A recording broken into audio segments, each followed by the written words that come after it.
ఒక ప్రాణాన్ని తీసేవాడికి ఎక్కువ హక్కు ఉంటుందా లేక దాన్ని కాపాడినవాడికా? చాలా లోతైన ప్రశ్న కదూ. సరే, ఈరోజు మనం సరిగ్గా ఇదే ప్రశ్న చుట్టూ అల్లిన ఒక అద్భుతమైన పాత కథ గురించి తెలుసుకోబోతున్నాం. ఈ కథ న్యాయం, కరుణ గురించి మనకు తెలిసిన విషయాల్ని ఒక కొత్త కోణంలో చూపిస్తుంది. అనగనగా కపిలవస్తు అనే ఒక అందమైన రాజ్యం. అక్కడ ఇద్దరు యువరాజులు ఉండేవారు. ఒకరేమో గౌతముడు, ఆయనకు జీవులంటే ఎనలేని ప్రేమ. మరొకరు దేవదత్తుడు, తన వేటలో ఎంత నైపుణ్యం ఉందో చూపించుకోవాలని ఆయన ఆరాటం. ఊహించని విలంగా వీళ్ళిద్దరి దారులు ఒక సంఘర్షణ దగ్గర కలవబోతున్నాయి. ఒకరోజు ఆకాశంలో అందంగా ఎగురుతున్న హంసల గుంపును చూశాడు దేవదత్తుడు. అంతే, తన విలువిద్యా నైపుణ్యాన్ని ప్రదర్శించడానికి ఇదే సరైన సమయం అనుకున్నాడు. వెంటనే విల్లెక్కుపెట్టి ఆ గుంపులోని ఒక హంసకు గురిపెట్టాడు. దేవదత్తుడి గురి తప్పలేదు. ఆ బాణం నేరుగా వెళ్లి ఆ హంసకు తగిలింది. రెక్కలు విరిగిపోయి అది బాధతో అరుస్తూ గిరగిరా తిరుగుతూ నేలమీద పడిపోయింది. దాని స్వేచ్ఛాయుతమైన విహారం అలా అర్ధాంతరంగా ముగిసిపోయింది. ఇది చూసిన గౌతముడి గుండె తరుక్కుపోయింది. ఆ పక్షి అలా కింద పడిపోవడాన్ని చూసి తట్టుకోలేకపోయాడు. వెంటనే దాని దగ్గరకు పరుగెత్తుకెళ్లి చాలా మెల్లగా దాన్ని తన చేతుల్లోకి తీసుకున్నాడు. చూడండి, దేవదత్తుడు ఎంత క్రూరంగా ప్రవర్తించాడో. దానికి పూర్తి భిన్నంగా గౌతముడు ఆ పక్షికి సేవ చేయడం మొదలుపెట్టాడు. దాన్ని ప్రేమగా తనొళ్ళోకి తీసుకుని దాని శరీరంలోకి దిగబడిన బాణాన్ని దానికెక్కువ నొప్పి కలగకుండా చాలా జాగ్రత్తగా బయటకు తీశాడు. ఆ హంస భయాన్ని పోగొట్టడానికి దాన్ని నిమృతూ ఓదార్చాడు. సరిగ్గా అదే సమయానికి దేవదత్తుడు అక్కడికొచ్చాడు, తను కొట్టిన పక్షిని తీసుకెళ్లడానికి. ఇక్కడే అసలు గొడవ మొదలైంది. కథ ఒక కీలకమైన మలుపు తీసుకుంది.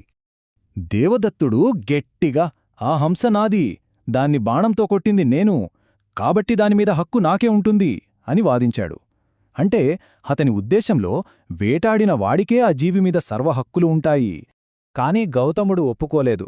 కాదు, నేను దీని ప్రాణాన్ని కాపాడాను. ప్రాణం తీసేవాడికన్నా ప్రాణం పోసేవాడికే ఎక్కువ హక్కుంటుంది. పైగా ఏ జీవినీ హింసించడం తప్పు కదా అని బదులిచ్చాడు.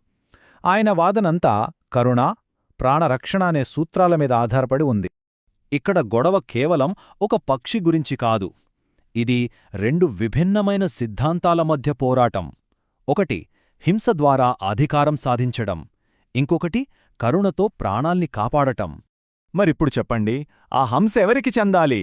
చంపాలని చూసిన దేవదత్తుడికా, ప్రాణం పోసిన గౌతముడికా? ఈ ప్రశ్నకు సమాధానం దొరకక ఇద్దరూ న్యాయస్థానం మెట్లెక్కారు. ఇద్దరూ తమ వాదనలకే కట్టుబడి ఉన్నారు. ఎవ్వరూ వెనక్కి తగ్గలేదు. ఇక లాభం లేదనుకుని న్యాయం కోసం రాజుగారి సభను ఆశ్రయించాలని నిర్ణయించుకున్నారు. ఇప్పుడు కథ రాజసభకు చేరింది. అక్కడ న్యాయం ఎలా జరిగిందో చూడండి. ఎవరూ ఊహించని విధంగా తీర్పు వెలువడింది. రాజసభలో రాజుగారి ముందు నిల్చున్నారిద్దరూ. ఒక పక్క దేవదత్తుడు, మరో పక్క గౌతముడు. వాళ్ల మధ్య ఆ హంస భవిష్యత్తు తేలాల్సి ఉంది. ఇద్దరూ తమ తమ వాదనల్ని రాజుకు వినిపించారు. ఇరు పక్షాల వాదనలు విన్న న్యాయమూర్తి చాలా తెలివైన ఉపాయం ఆలోచించాడు. మనుషుల వాదనలు పక్కనపెట్టి అసలు ఆ హంసకే ఎంపిక చేసుకునే అవకాశమిస్తే ఎలా ఉంటుంది అనుకున్నాడు. న్యాయమూర్తి పెట్టిన పరీక్ష చాలా సింపుల్, కాని అందులో చాలా లోతైన అర్థముంది. హంసను మధ్యలో నేలమీద ఉంచి ముందు దేవదత్తుణ్ణి, ఆ తర్వాత గౌతముణ్ణి పిలవమన్నారు. అది ఎవరి దగ్గరకు వెళ్తే ఆ హంస వాళ్లదని ప్రకటించారు. మొదట దేవదత్తుడి వంతు వచ్చింది. అతను హంసను తన దగ్గరకు రమ్మని పిలిచాడు. కాని అతని గొంతులో కోపం, కళ్లలో కఠినత్వం చూసి ఆ పక్షి భయపడిపోయింది. ఒక్క అడుగు కూడా ముందుకు వెయ్యకుండా ఇంకా వెనక్కి జరిగింది. ఇక్కడే అసలైన అద్భుతం జరిగింది. గౌతముడు వంతు రాగానే ఆయన ఎంతో ప్రేమగా, ఆప్యాయంగా ఆ హంసను పిలిచాడు.